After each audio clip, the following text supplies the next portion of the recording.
Go to Acts chapter 8. This series of lessons at 6:30 is called Let's Bring Back Amateur Hour. We have made evangelism, in my judgment, too difficult. We have made it for the professionals, for the preachers, for those long-time Christians. But that's not the way God intended for it to be. But in Acts 8, when the church had just started, it had spread from Jerusalem to Samaria. In Acts 8, the persecution against the church began. And it says that the church was scattered and went everywhere, verse 4, went everywhere preaching the word. But reading that passage carefully, everyone was scattered preaching the word except the preachers. They stayed in place. And the members left to evangelize. Now the preachers were evangelizing also, but there is a standard or a plan of evangelism, every member evangelism, because we're greater together than we are separate. We're more together than we are individually. So what that means is that many preachers move into a community, and especially for the first year or two, everybody they know is a member of the congregation. They're already Christians. But those in the pews are going out each day and interacting with those who need Jesus in their lives, who need to know about the church, at schools, at workplaces, and communities. Now, this first installment is asking the question. Each night will be a different question. How involved am I willing to get? I am privileged to preach in a lot of different places, as Victor is, and other preachers. And I was preaching in another state. I won't tell you where. I had supper with an elder. And he said, we had talked about the congregation where he was, where I had preached. And he said something that stuck with me. This has been maybe 3 years ago now. He said, I don't want the church to go down on my watch. They had gotten to the point where the same men were waiting on the table every Sunday or doing something, leading a prayer. And he said, what can we do? What can we do to turn this around? And I'm seeing that, hearing that question in a lot of different states. You know, the world has changed in the lifetime of many of us, changed away from being Bible-believing or being, you used to could sit down in a Bible study with someone and assume that we might differ on what the book says, but we agree the book is right. We agree that God is, that the Bible is the Word of God and Jesus is the Son of God, but no longer can we make that assumption when we discuss with people. They might say, well, it's a good book. It's got some good ideas in it. Or Jesus might be the Son of God, or there's probably a God in heaven. And so we are in an environment that's changed around us, but the gospel hasn't changed. And the gospel still fits man as he is. So you and I, well, let me say it this way. Let me illustrate. Let's say that you took a job and you start tomorrow. You're going to be working. Do you have Kroger down here? Or you do? Okay. What, Publix? Let's use Publix. You took a job at Publix. So you go in to work in the morning, you got a short sleeve t-shirt on. You're going to be working, maybe he said you're going to be doing stocking. So you go in, you think, you need to be comfortable. It's probably going to be hot. And so you go in and the boss man says, right, first thing in the morning, we just got a truckload of meat and you're going to be in the cooler today. So you go back and you begin to unload the truck and put labels on it and you work all day in the cooler. You come out and you're a little cold from working in there all day, and the boss man comes around, he says, how did it go? I said, well, it's okay. And did you finish? Oh, no, I got a good bit more to go. All right, well, you'll be back in there tomorrow. Here's my question. What are you going to wear tomorrow? You're not going to wear a t-shirt tomorrow, right? So you and I are in a world that's gotten colder spiritually around us. If we needed to read a chapter, let's just say a chapter of the Bible every day, back during our grandparents' time, might we need to read more than a chapter in our generation? If they needed to pray every day, maybe we need to pray 3 times every day. You know, in other words, we've got a challenge to get to heaven in a crooked generation. Acts 2:39 and 40. Evangelism is like fishing. Some people are really good at it, but anybody can do it. You know, that's one of the figures Jesus used when He called His disciples. He said, come with me and I'll make you fishers of men. Matthew 4:18. So they went from fishing in the Sea of Galilee to fishing in God's world for souls that they could help to go to heaven. And that's what we do as we go out. Now, is the church where you're a member going to grow? Or is it going to dry up and die on the vine?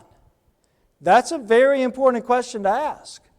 Now, the difference in that is, how involved are the members willing to get? What am I willing to do? Is the church important in our lives? Yes. The value of having a sound congregation to attend where the gospel's preached and people love each other, you can't put a price tag on that. And for the light of the gospel to go out in a community is a tragedy beyond my ability to express in words. Now, you go back, let's just say 10 years. Where was the church where you attend? Here, or I know we have guests from other places. Where was it 10 years ago? Attendance-wise, works-wise, contribution-wise, baptisms-wise in a given year? Was it more or less? Is it on the ascent or the decline? All right? We can't do anything about the last 10 years. But here's the important question. If the Lord delays His coming, what's going to happen in the next 10 years? If we continue on our present trajectory, is it going to be doing well in 10 years? Or is it going to be doing poorly in 10 years? You see, the time to talk about this is now, not 10 years from now. Not when I heard of one church, and this is bothering. I don't know the name of the church. Somebody told me this, so I'm glad I don't know the name because it would bother me to know who they were. They said, we got enough money to last 7 more months.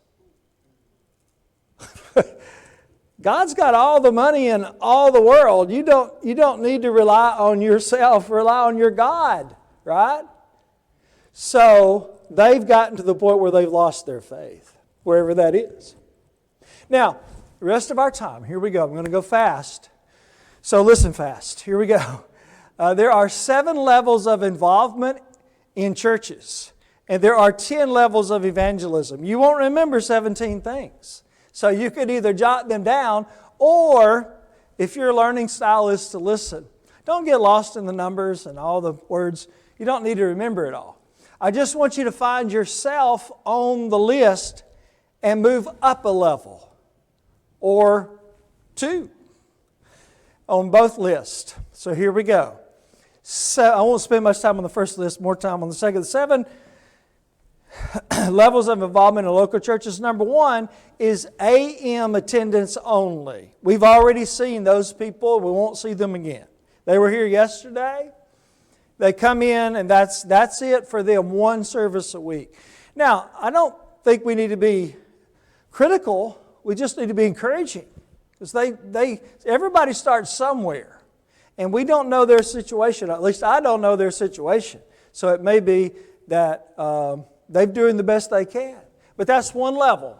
That's maybe we would say entry level. Then the second level is all services of the church. Every time the doors open, cars out there, we walk in, I'm in my pew, all services of the church. That's good. Third level, each one of these is all of the previous plus the next one. Okay? So third level is all services plus social activities. So you have fellowship meal, I'm there for that. You know, if a group's going out to the restaurant or to Six Flags or somewhere, yeah, we'll go to that. So social, like nothing wrong with it. That's good to have Christian friends and to enjoy each other's company. The next level is all of that plus work activities. So the church is going to say, well, we're having a gospel meeting coming up. We really need to clean up the lot, mow the grass, and take care of a few things. So everybody meet up here Saturday and okay, I'll be there. I'll bring my tools. I'll do what I can do. Or somebody says, well, we're getting up some fruit and some other things to give to some people that need it. And if you would bring something and help us assemble the baskets, and work activities. Next. Is this number 5? Number 5. All of that plus a leadership/teacher role. In other words, I'm willing to work, but I'm also willing to lead. I'm willing to serve as an elder, a deacon, preach. I'm willing to teach in the Bible school. So I'm willing to take on, now that's another level, right? That involves more time. That involves study. That involves an interaction in people's lives. And there's an investment of myself in those things. So that's another level. The next one, number 6. Number 6 is all those plus organized evangelism. Organized evangelism means if the elders, the preacher get up and say, okay, we got a gospel meeting coming up, and we're going to go out the Saturday before and knock a few doors, pass out some flyers, and we'd like everybody to come up and help us do that. Okay, I'll do that. Organized evangelism. Or it might be a visitation program. And the elders say, we're going to do some visiting. We're going to get out and try to visit some folks that haven't been coming for a while, see how we can encourage and help them. And so, okay, I'll sign up. Then the 7th level, the highest level is all that, plus unorganized evangelism. I don't need anybody to come up with a plan. It's just what I do. I invite people to come with me. Come and see. I invite people to study the Bible. It's just who I am. It's just what I do. Now I want to transfer from that over to the 10. So here we go. Now, did you find yourself on that list? All right. So if you're not all the way to number 7, then that's the goal. Move up a level or move up as much as you can. Now let's talk about this. Now this is where we see that evangelism is not something for the professionals. Because the first 8 of these out of 10, anybody can do. Now you correct me after this is over. I don't usually say that. Because I've been corrected a few times. But you correct me, I don't think you will. Because I think we'll all agree when we go down this list, 8 of these anybody could do, can do, should do. All right, here we go. 8 levels of evangelism. First level is greeter. Romans 16:16. Church of Christ salute you means greet. So, one level of evangelism has nothing to do with sitting down and open a Bible across the table from someone explaining what the plan of salvation is. It just involves making them feel welcome when they come to the services. You say, well, that's no big deal. Everybody does that. Everybody should do that. I was in a state out a long way from here, I'll just say. And it's a Wednesday night. Kids and I were in town. Last time I've been in that place, large city. Looked up the congregation, went. Well, I got there right about the time it started. There was a guy at the door, greeted me, signed greeter. I went in, found my place, sat down. Good Bible class, excellent teacher. They had a break between Bible class and what we would call the devotional, when somebody gets up and does the invitation. It's about 5 minutes. We were sitting about 5 rows from the back. It's a larger auditorium than this one. And there's people behind us and in front of us. We sat there all 5 minutes. Nobody came up and said, glad you're here, or I'd like to meet you, or what are you invading our space for, or anything. Now they didn't know I was a preacher. I could have been a guy from down the street for all they knew, who just came to check out the congregation. Don't ever let somebody feel that way in your midst. Make it your goal to be the friendliest church they've ever visited. The friendliest. When they leave, don't start greeting inside the building. Start greeting in the parking lot. And the last person that greets ought to be by their car, right? So that they know we're so glad they came. That's first level. Second level. I got greeted good. Say again? I got greeted good. Did you? Good. I'm not surprised, but it is good to get a reassurance of that, isn't it? Number 2. A giver. That is, some people will have more money than they need to spend. I mean, anybody can spend more money, but more, they got discretionary money, right? So I'm not talking about what we put in the plate on Sunday. That's part of our worship. I'm talking about something in addition to that goes directly toward evangelism, such as, here's a missionary comes in, makes a report, and he goes out and you give him one of those $100 handshakes, appreciate the work that you're doing. Or you take him over to the side and you say, brother, I really like what you're doing. And I'd like to, maybe if I could help a little bit, where would I send that? Where could I send that check? Nobody else in the church ever know about it. Because the right hand's not supposed to know what the left hand, in other words, it's not wrong for somebody to know. In fact, you may go through the elders. Sometimes that's the best way to do it. But it just seems to me like you get more credit with God if nobody knows about it. You just give it. And anyway, so a giver. You might never be able to travel to wherever this man is traveling with his family to preach the gospel, but you can help. And he can't go without help. So money, that's second level. That's 1 Corinthians 4:2. Third level is prayer. We're going to talk about prayer later tonight, but I'll just say on this one, what this is having a list of people who need the gospel. I'm talking about names, 10 names. So let's just say 10. That you pray for every day. And maybe you even get on a morning, noon, and night frequency of prayer. But at least every day, pray for all 10. Now, keep that list, because I tell you what the joy of that is being able to mark one off and replace it with somebody else when they become a Christian. There's power in prayer.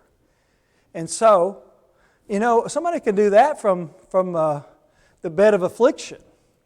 Somebody might do more for the church that's shut in at home than somebody that's able-bodied that's not praying, because the power of prayer is not always utilized. But if it is, there's great power there.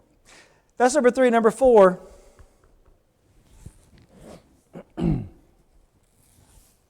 A reporter. Prayer is Romans 10, 1-4. Here's a reporter. This is Acts 2, 46 and 47. The early church, where the church began in Jerusalem, and they had favor with all the people. Well, how did they get that favor? And it didn't last. Not too long after that, they were persecuting the church. But at that point, they were viewed favorably. They liked them. Okay. That must imply that the message of the congregation, the activities of the church was getting out into the community. Reporting. Let me show you how to do this. You see, we don't have to start with, would you come to church this Sunday with me, please? Well, that might not be comfortable, especially if that's your first play, right? Well, how do you keep it from being that awkward?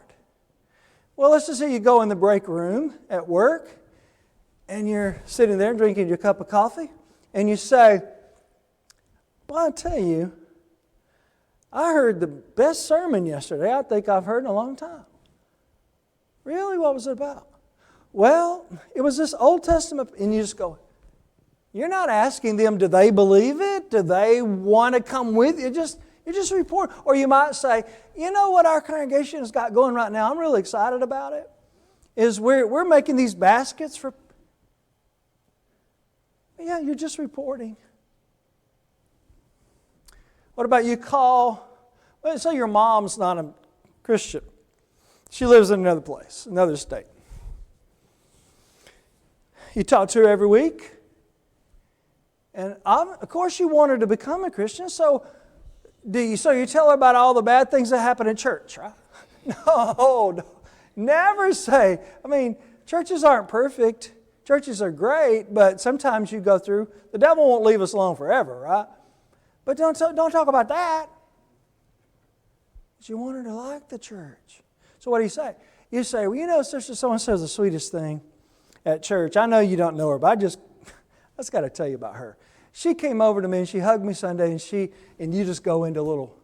Or you say, she made me this, she knitted me an Afghan. I can't wait to show it to you. It's so pretty. Or, you know, they had a birthday party for me. They surprised me, embarrassed me so bad. Those people, I tell you. You know, whenever she comes to visit you, what she's going to do? Meet all those people you love so much and you're always talking about. And when she comes in, she goes, I know who you are, because she talks about you all the time. Reporting. That's John 1:41. Acts 2:46, 47. The next one is John 1:41, which is sharing.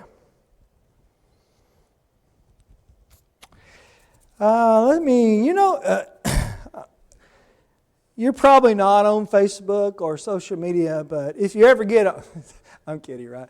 You know, all right, so you know that little button at the top that's got 3 little circles and 2 connecting lines? What's that button? Share button, right? Share button. So, there's a camera back there. I'm assuming this is being live streamed just about everywhere you go now. It's live streamed, and then it's archived on YouTube or Facebook Live on a church website. Anyway, so you hear a sermon. Let's just go back to your mom.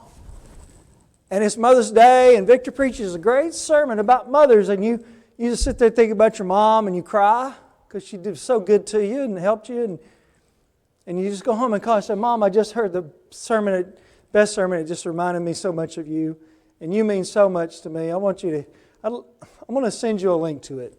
You should listen to this. Is she going to listen to that when you send it? Yeah. And she's going to get to know your preacher, what he looks like, sounds like, how he thinks. She's going to see the interaction with the crowd. You see, just sharing. What about all those tracts in a rack back there? All those house. We used to have a program when I was a young preacher. It was the RATSAT program. I probably wouldn't call it that now, but RATSAT.